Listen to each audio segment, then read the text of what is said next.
In the multiverse in which Magic the Gathering's stories take place, there is one world which holds a great deal of importance. This is the world of Dominaria, where a lot of Magic adventures and story arcs take place. One such arc is the one known as the Artifact Cycle, and it is based on a series of 4 books published between 1998 and 1999. The cycles explore the lives and deeds of 2 of the most iconic characters of Magic's earliest lore, the 2 brothers, Urza and Mishra. If you wish to know more about Urza's storyline, I have recently published a monographic in-depth video about him, so you can check that out. Today, instead, we're gonna talk about the younger sibling, Mishra, and his adventures in Magic's multiverse.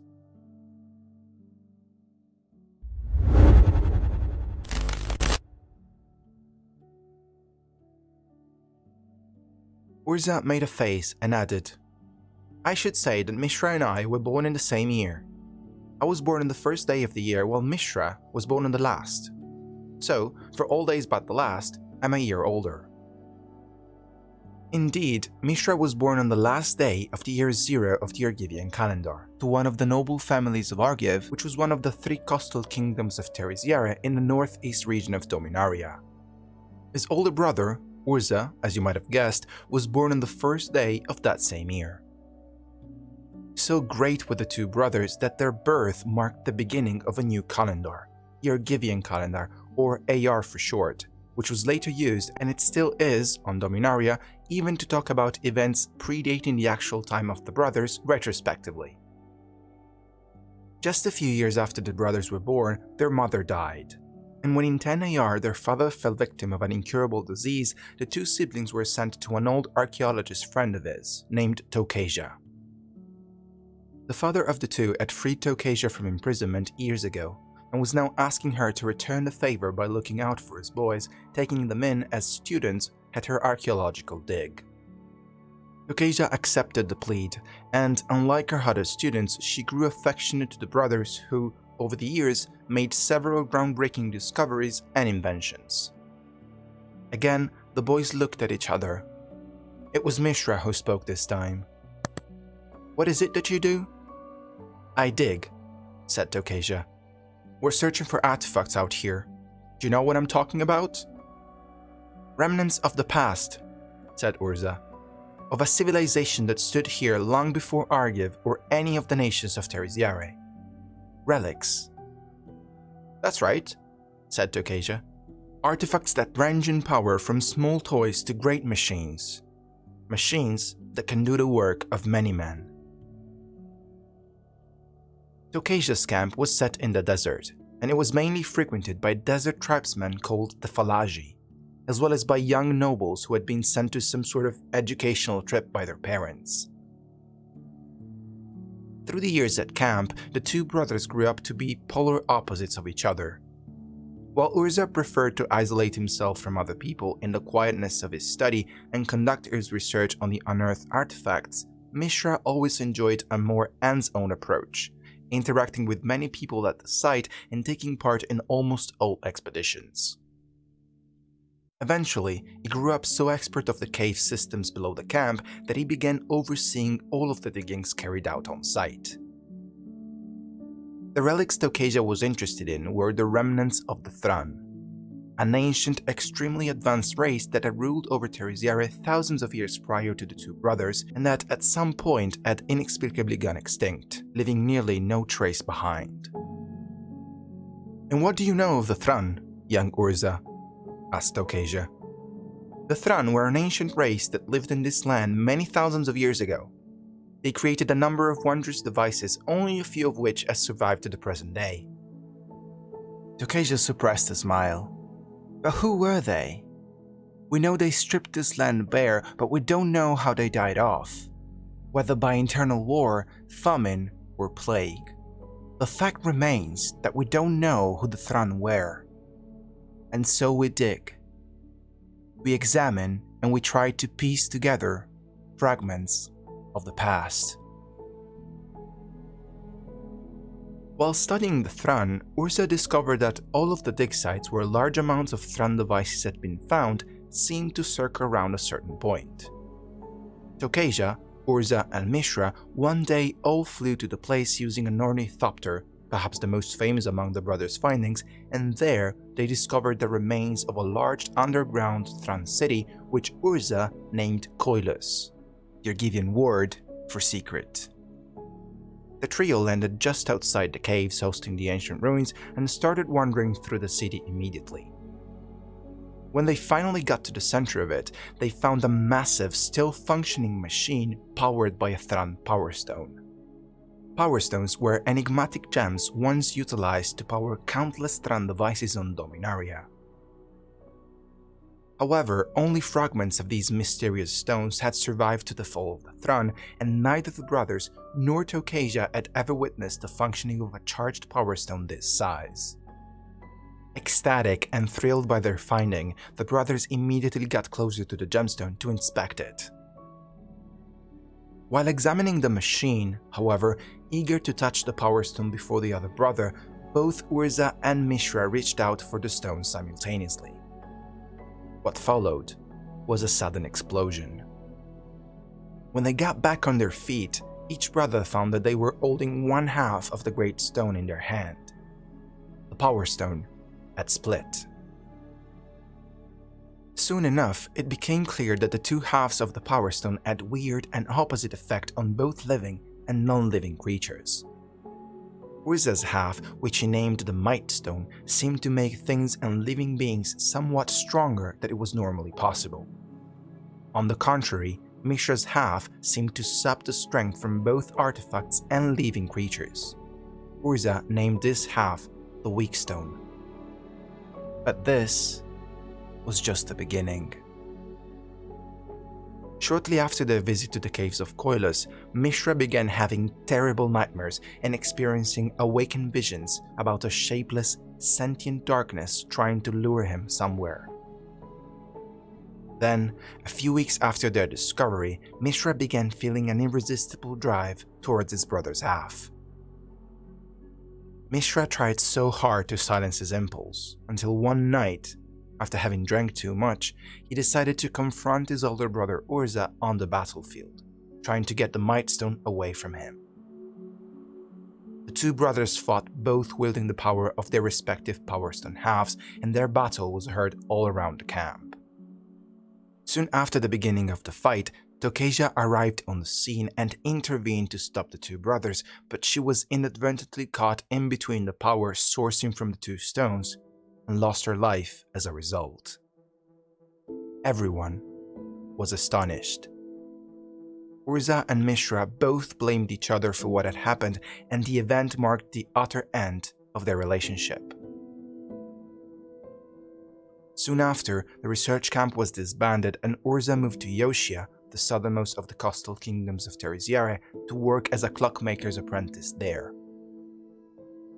Mishra, on the other hand, eaten up by guilt and ashamed of what he had done, fled into the desert during the confusion that followed Tocasia's death.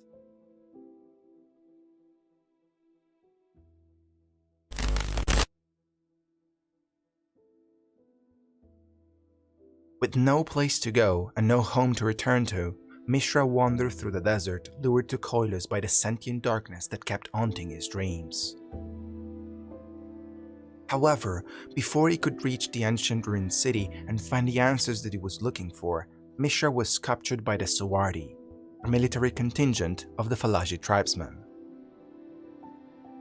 Then, the young man was made a slave, and the Weak Stone was taken away from him. Mishra was stripped of everything, and for months he had to endure forced labor and horrible physical and mental tortures. Until one fortunate day, while traveling with a slaves' caravan, Mishra accidentally came across a jar, a young Fallaji who had been at Tocasia's camp and who recognized the young man's face beneath the bruises and cuts left by the savage beatings. Taking pity on his former supervisor and on the miserable fate that he had to suffer, Ajar immediately requested an hearing with the Kadir, or leader of the Sawardi.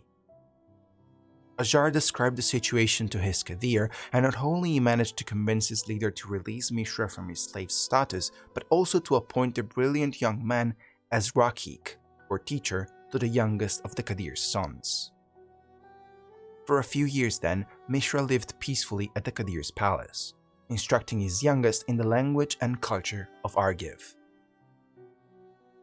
After a while, however, the Suwardi leader began to worry about appearances. In Fallaji culture, it was seen as weak to rely, even educationally, upon others. So, the Kadir began pondering about having Mishra killed by one of his assassins so as his son would not be seen as weak by the rest of the community. As the Kadir was orchestrating his plan, however, something unexpected happened. One night, Mishra had another one of his disturbing nightmares which in truth never really abandoned him. This time, instead of the usual sentient darkness calling him somewhere, he had more realistic, vivid visions about a terrifying place full of pain and terror which Mishra could only describe as a mechanical parody of nature. Waking up screaming from this horrendous dream, then, Mishra had no time to reflect upon it, for a gigantic, dreadful mechanical monster shaped like a dragon emerged from below the dunes just outside the camp and started wreaking havoc upon the Fallaji. The Kadir and many Fallaji soldiers were killed in this attack. Mishra and Ajar, in the meantime, took advantage of the confusion to retrieve the weak stone, hoping that the Power Stone fragment could weaken the beast through its power. To everyone's astonishment, Mishra found out that he could directly control the beast. Shortly after, the Kadir's youngest son, Mishra's student, became the new Kadir, and Mishra was appointed his Raki, or wizard. Then, by using the monstrous mechanical beast, which Mishra renamed Dragon Engine, or Mak Fawa in local language, the Kadir and his Raki set about unifying all Fallaji tribes under the Suwardi banner, and forging a new, unified Fallaji empire.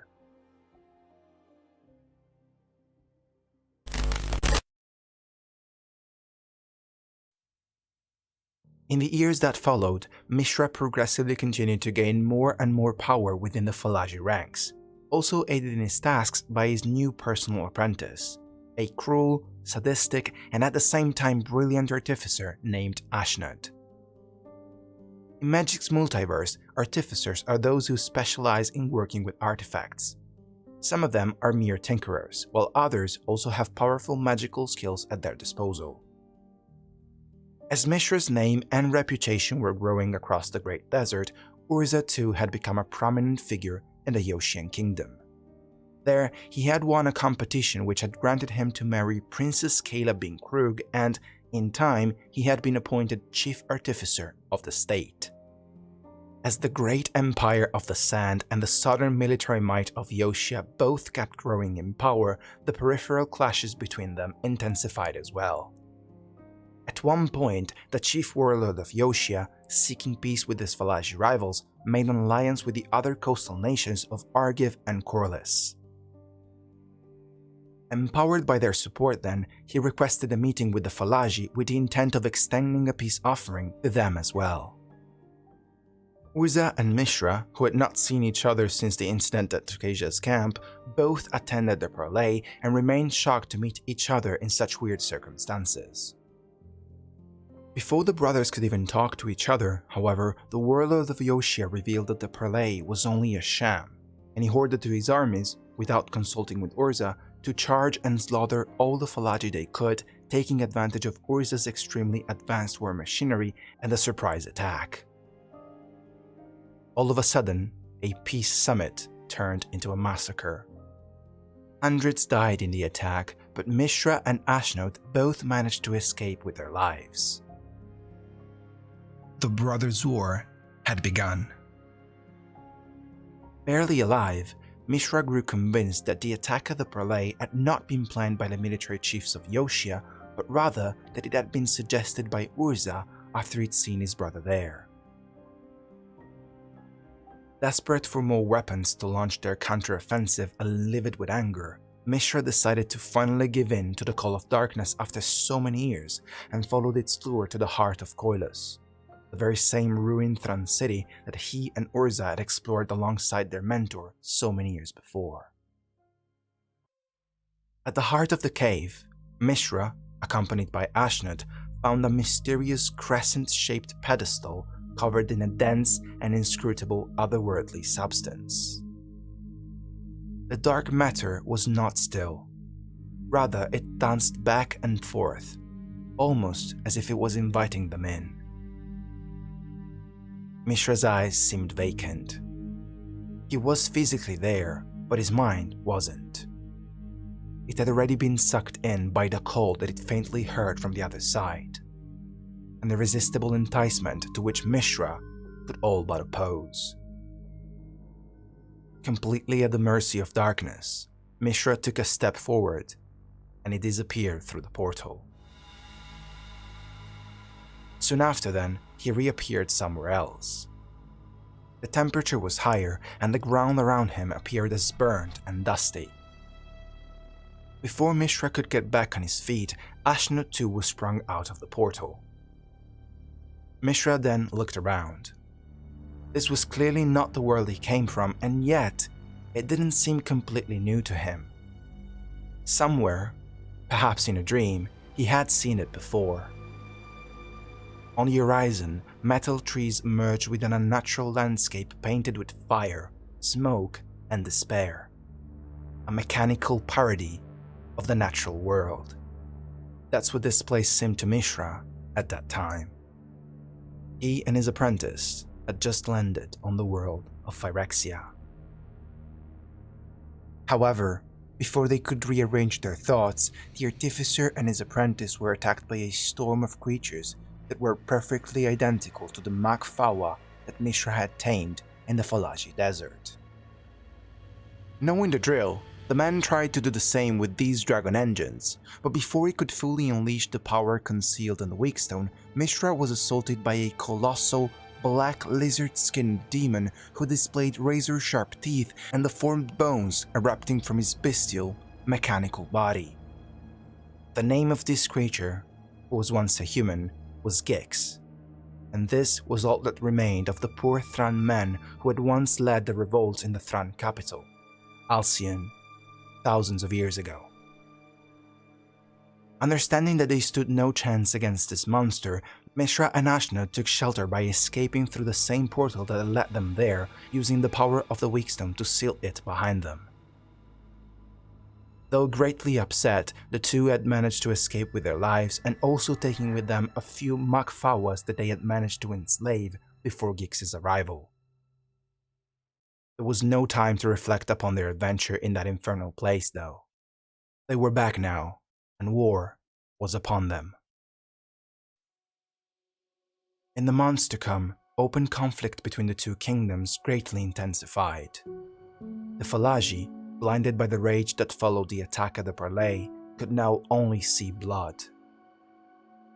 Eventually, Yoshian forces were bested by the destructive power of Mishra's new dragon engines.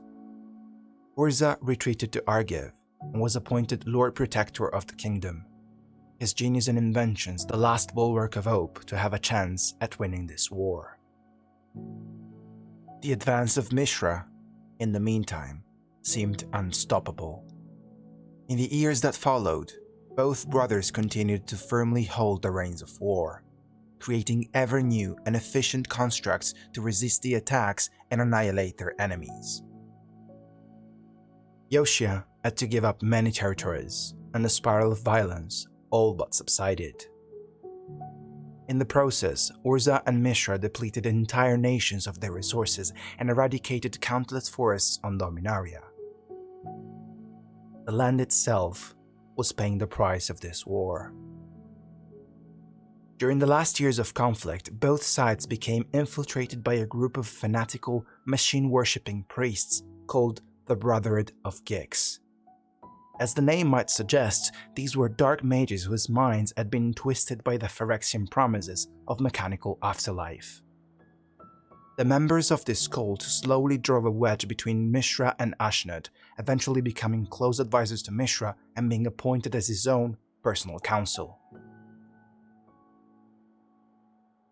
It is unknown when exactly, and it was probably the result of a long process of corruption and alienation, but at some point, Mishra was betrayed by them and turned over to Gix, who, in the meantime, had managed to reopen the portal to Phyrexia from the other side. The Brotherhood told Mishra that there was one way to make him stronger, as the passing of time was finally getting a hold of him. More than that, actually, they would have made him the strongest man who had ever walked on Dominaria. Strong enough, in fact, to finally crush Urza's forces and end the war. Tired by old age and decades of constant fightings, Mishra was an easy target to persuade. He accepted the offer and deliberately followed the priests to the dusty land on the other side of Koilos. And there, he was transformed into a Phyrexian creature by his own accord.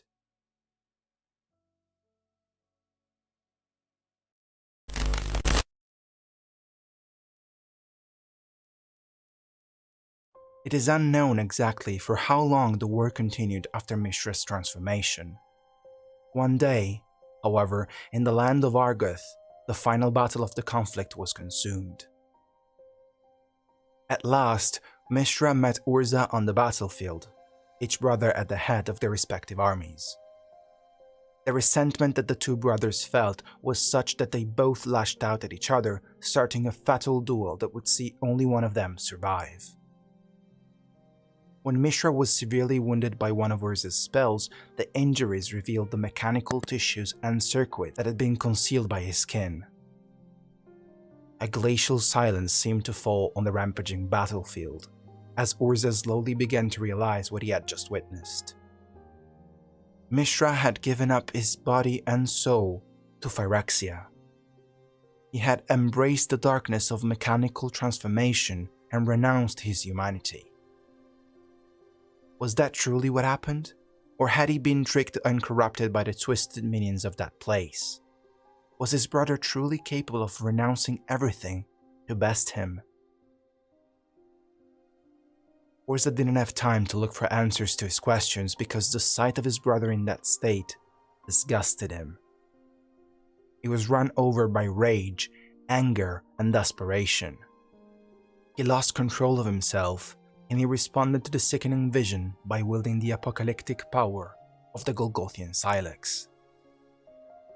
The Golgothian Silex was a mysterious artifact of ancient times and unknown origins. Not much is known about it, other than the fact that, if used correctly, it has the power to wipe out entire worlds in an instant. If you wish to know more about the Brotherhood of Gix and the Golgothian Silex, I have an entire video dedicated to the Brothers' War where you will find much more information about these topics, so go check that out. To this day, there hasn't been a single historical event as traumatic as the Silex blast that ended the Brothers' War on Dominaria in 64 AR. The destructive energy that was released slaughtered both armies in mere seconds. It blasted the landscape for miles, sank the entire subcontinent of Argive, and altered Dominaria's climate balance completely, plunging the world into an ice age that lasted for thousands of years. The blast also fractured the very fabric of the multiverse, creating an envelope of space detached from the rest and known as the Shard of the 12 Worlds. Finally, the event also caused the ignition of Urza's Planeswalker Spark and his first planeswalk through the multiverse. As for Mishra, there is no indication that he survived the fury of his brother. During the events of Apocalypse, set thousands of years after the end of the Brothers' War, it is said that a mentally impaired Urza stumbled upon Mishra's body, apparently located deep in the center of Phyrexia and wrecked by tortures and torments. However, as the entirety of Phyrexia is actually a direct product of his Dark Lord Yawgmoth, and adding to that the somewhat unstable state of Urza's mind at that specific moment, we cannot be sure whether that which Urza saw was truly Mishra, who had somehow survived the blast, an apparition presented by Yawgmoth to further stress and confuse the Great Planeswalker, or merely Urza's guilt and pain made into an hallucination.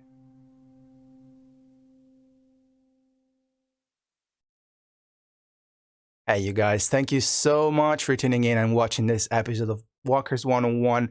This was not truly a Planeswalker, I know, but still it was a very important side character, part of the lore of another one, which of course was Urza, the older brother. As always, if you like this video and you like what I do, please make sure to subscribe to the channel, comment, leave a like, follow me on the socials, you'll find everything in the description, and also share this video with your friends. Thank you all so much for watching once again. My name is Octopus, and I will see you in the next one.